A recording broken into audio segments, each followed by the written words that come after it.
Allons-nous jouer encore au football quelque part en Europe, les amis? Mercredi 29 avril, bonsoir à toutes et à tous. Très heureux de vous accueillir à la maison dans mon petit bureau pour ce point média quotidien. Hier, le Premier ministre Édouard Philippe, on l'a annoncé, a présenté la stratégie de déconfinement à partir du 11 mai prochain. Le mot a été fort, je vous le rappelle.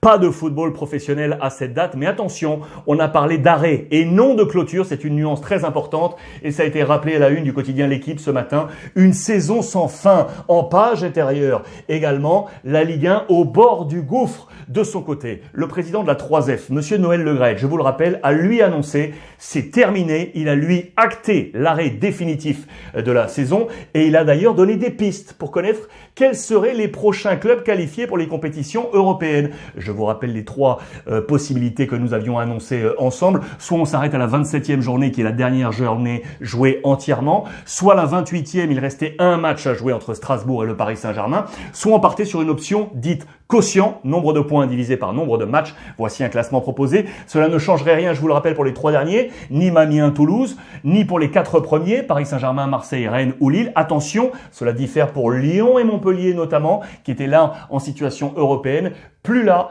dans la notion de la 28e et plus là dans la notion de du calcul par quotient. Vous imaginez bien entendu que les voix se sont élevées du côté présidentiel et notamment Jean-Michel Aulas du côté de l'Olympique Lyonnais qui lui veut aller au bout du championnat. Il propose une solution en play-off. Le président du TFC, le président Sadran, a lui parlé de très bonnes décisions. Le foot sort gagnant de cette histoire. Même mot d'ordre du côté des joueurs. Regardez avec notamment la voix de Dante, le capitaine niçois qui le dit très clairement. On serait passé pour des guignols, mot très très fort. Et bien évidemment, il faut ramener le process. Il faut savoir qu'aujourd'hui, pour que ce championnat de France de Ligue 1 soit clôturé, il faut que les clubs maintenant actent cette décision et ensuite la Ligue en assemblée générale. Seulement alors, on pourra parler de clôture de la Ligue 1. Vous imaginez également les difficultés financières pour certains clubs. Je vous rappelle que la Ligue justement avait travaillé avec le syndicat des joueurs, l'UNFP, une sorte de task force pour trouver un modus de baisse des salaires en décalé. Il faut savoir que le Stade Rennais, regardez dans les colonnes de Ouest France, est le premier club à appliquer le décalage de ses salaires pour faire face à la crise économique. Les Girondins de Bordeaux vont également appliquer ce décalage des salaires. Dans les colonnes de Sud-Ouest, le coup de froid sur Bordeaux avec le visage du président Frédéric Longuepée. Il faut savoir que Bordeaux, avant ce stop, était à la 12e, 13e place en fonction des calculs, hors dehors des positions européennes et que Bordeaux, à ce moment-là, avait déjà un déficit de 30 millions d'euros à faire à suivre pour les Girondins de Bordeaux. Qu'en pensez-vous, vous, à la maison? Je vous ai posé la question sur l'ensemble des réseaux sociaux et notamment sur Twitter avec la question toute simple. Faut-il clôturer cette saison? Vous étiez près de 5000 votants de nouveau. Regardez la majorité, 82%. Vous m'avez dit oui. J'ai pris l'avis de l'un d'entre vous, Romain, qui dit un mot très fort. Clôturer la saison est la décision la plus sage pour la santé de tout le monde. Ok, il y en a qui vont perdre de l'argent. On vient d'en parler.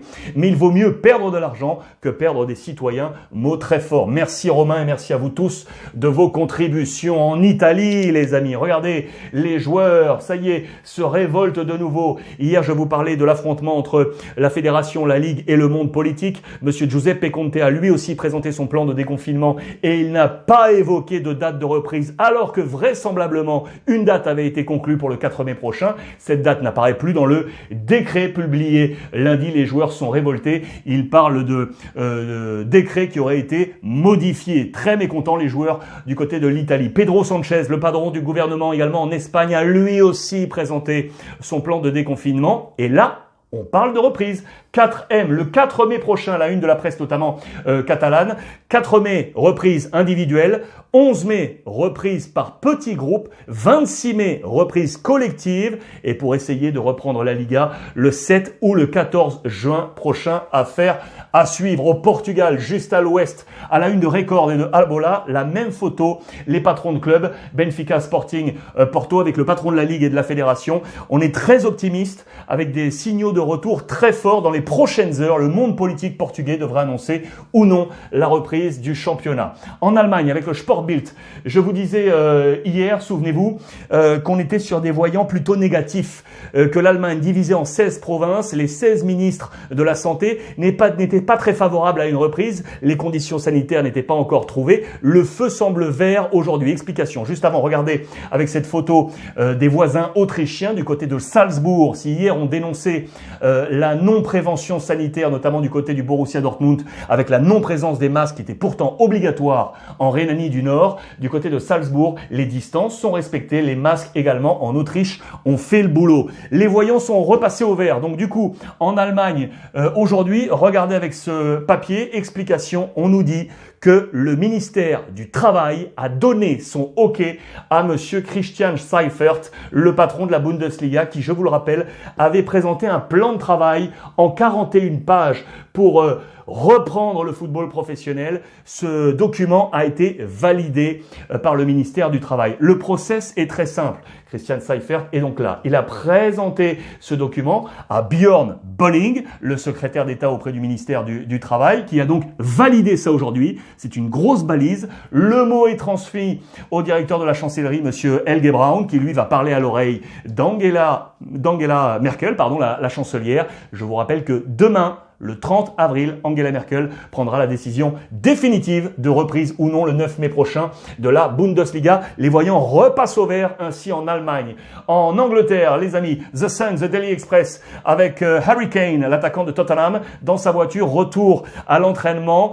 C'était le premier jour de reprise pour Tottenham. Arsenal avait été le premier club à reprendre. Mais attention, regardez ce qui est annoncé en titre par-dessus. Le chef de la FIFA, le chef médical de la FIFA le dit très clair. Cancel the season. Il faut geler, arrêter la saison. C'est lui, c'est cet homme, Michel Doge, qui est donc en charge de la commission médicale à la FIFA, qui a dit et qui a comparé la pandémie à la Deuxième Guerre mondiale. Lui veut tout arrêter du côté du football en Angleterre. En parlant de Tottenham, regardez, celui qui a des soucis à se faire, c'est José Mourinho, l'entraîneur. Le jeu de mots, not a penny more, pas un penny de plus pour José Mourinho, qui a reçu un petit coup de fil de Daniel Levy, le patron de Tottenham, pour lui dire, c'est très simple, l'année prochaine, moins de sous pour José Mourinho. Lui qui compte construire une équipe puissante, il faudra le faire avec moins d'argent. On verra ainsi si José n'est pas un homme uniquement de dépenses. Lui qui, semble-t-il, aurait passé un petit coup de fil à Meunier. Tiens, le latéral du Paris Saint-Germain.